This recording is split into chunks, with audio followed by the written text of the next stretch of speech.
పెళ్ళైనా పండగైనా వేడుక ఏదైనా పట్టుచీరల ప్రత్యేక వేదిక వారాహి సిల్క్స్. ఆస్ట్రేలియా మాజీ క్రికెటర్ డేవిడ్ వార్నర్ అరెస్ట్. ఈ వార్త నిన్నటి నుంచి సోషల్ మీడియాలో చక్కర్లు కొడుతుంది.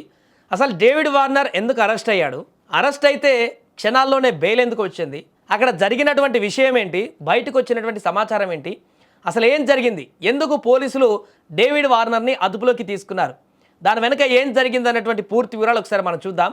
అదే ప్రస్తుతానికి పాకిస్తాన్లో సూపర్ లీగ్ ఆడుతున్నటువంటి డేవిడ్ వార్నర్ అసలు ఆస్ట్రేలియాకి ఎందుకు వెళ్ళాడు, ఆస్ట్రేలియాలో అరెస్ట్ అవ్వడం ఏంటి, రకరకాలుగా సందేహాలు వ్యక్తమయ్యాయి క్రికెట్ని ఫాలో అయ్యేటువంటి వారందరికీ కూడా. ఎందుకంటే పాకిస్తాన్లో కూడా సూపర్ లీగ్ జరుగుతుంది అక్కడ పిఎస్ఎల్లో, దాంట్లో కరాచీ కింగ్స్ తరపున ఆడుతున్నాడు డేవిడ్ వార్నర్, అక్కడ కెప్టెన్గా ఉన్నాడు. కొద్ది రోజుల క్రితం అక్కడ కెప్టెన్సీ మీట్లో కూడా వివాదాస్పదమైనటువంటి ఒక కాంట్రవర్సీ మాటలు కూడా అక్కడ చూసాం మనం. మిగతా కెప్టెన్లతోటి ఇబ్బంది పడ్డటువంటి వార్నర్ మాట్లాడినటువంటి తీరు. అయితే ఆ తర్వాత మొన్న 4-5 రోజుల క్రితము ఆస్ట్రేలియాకు వెళ్ళడం జరిగింది వార్నర్. అక్కడ వ్యక్తిగత కారణాల చేత మరలి వస్తాడంటూ కూడా పిఎస్ఎల్ ప్రకటించింది.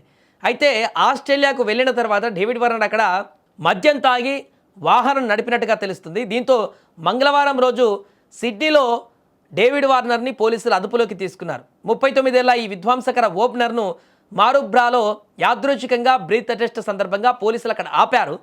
అయితే అక్కడ ఉన్నటువంటి లోకల్ మీడియా కథనాల ప్రకారం అసలు విషయం చూస్తే వార్నర్ అక్కడ బ్రీత్ అనలైజర్ తోటి పోలీసులు చేస్తున్నటువంటి చెకప్ని గుర్తుపట్టి ఆ పరీక్షా కేంద్రాన్ని గుర్తుపట్టి అక్కడికి చేరుకోకముందే తన ముందుగానే కారు చక్కగా పక్కకు పార్క్ చేసి అక్కడి నుంచి వెళ్ళడానికి ప్రయత్నం చేసినట్టుగా కనపడింది.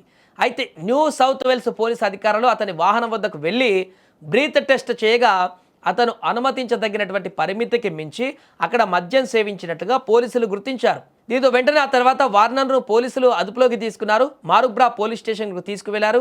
అతడు అక్కడ రక్తంలో కూడా ఆల్కహాల్ స్థాయి 0.104గా తేలింది. అతను వచ్చే నెలలో ఇప్పుడు కోర్టు కూడా విచారణకు హాజరు కావాల్సినటువంటి పరిస్థితి. అయితే ఇక్కడ అరెస్ట్ అనేటువంటి వర్డ్ను ఎందుకు ఎక్కువ వాడలేకపోతున్నామంటే అతను డ్రంక్ అండ్ డ్రైవ్ చేశాడు కాబట్టి పోలీసులు వాళ్ళ రూల్స్ ప్రకారం అతన్ని అదుపులోకి తీసుకున్నారు. ఆ కార్ని డ్రైవ్ చేయకుండా కార్ని అక్కడ పక్కకు పెట్టడం జరిగింది. ఆ తర్వాత తనని పోలీస్ స్టేషన్కి తీసుకువెళ్ళి డీటెయిల్స్ అన్నీ క్లియర్గా చేసుకున్న తర్వాత అక్కడి నుంచి మళ్ళీ ఇంటికి పంపించేశారు. అక్కడ ఉన్నటువంటి చట్టం ప్రకారం ఇంటికి పంపించేసి ప్రొసీజర్స్ జరగబోతున్నాయి. వచ్చే నెలలో లేకుంటే ఈ నెల ఎండింగ్లోనో కోర్టులో ప్రొసీడింగ్స్ వెళ్తాయి. అక్కడికి వెళ్ళి ఫైన్ కట్టడమో లేకుంటే కోర్టు దగ్గరికి వెళ్ళి ఇట్లా డ్రంక్ అండ్ డ్రైవ్కి సంబంధించి విచారణ జరిగిన తర్వాత కంప్లీట్ అయిపోతుంది. ఈ సందర్భంలోనే అరెస్ట్ అనేటువంటి వార్తలు బయటికి రావడం చేత చాలా వరకు కూడా క్రికెట్ అభిమానులు ఒక ఆందోళన మొదలైంది. డేవిడ్ వార్నర్ అరెస్ట్ ఏంటి, ఏం జరిగింది అనేటువంటి విషయం. అక్కడ అరెస్ట్ కాదు, పోలీసులు అదుపులోకి తీసుకున్నారు. వెంటనే బ్రీత్ అనలైజర్ చెకింగ్ చేసిన తర్వాత వారి రూల్స్ ప్రకారము ఆ ఛార్జ్ షీటో లేకుంటే దానికి సంబంధించిన డీటెయిల్స్ అన్ని కూడా నమోదు చేసుకున్న తర్వాత కేసు ఫైల్ చేసిన తర్వాత తనని ఇంటికి పంపించడం జరిగింది. ఆ తర్వాత యాస్టేజ్గా వారి కార్యక్రమాలకు వెళ్ళిపోయారు. సో ఈ లోపలలోనే ఈ వార్త అంతా కూడా దాహలంగా పెరిగి అరెస్ట్ అనేటువంటి విషయం విపరీతంగా సోషల్ మీడియాలో ట్రెండింగ్లోకి వచ్చేసింది. సో ప్రస్తుతం పాకిస్తాన్లో కరాచీ కింగ్స్ కెప్టెన్గా ఉన్నాడు డేవిడ్ వార్నర్. పిఎస్ఎల్ మ్యాచ్ల మధ్య చిన్న విరామాన్ని తీసుకొని ఆస్ట్రేలియాకు వెళ్ళాడు వార్నర్.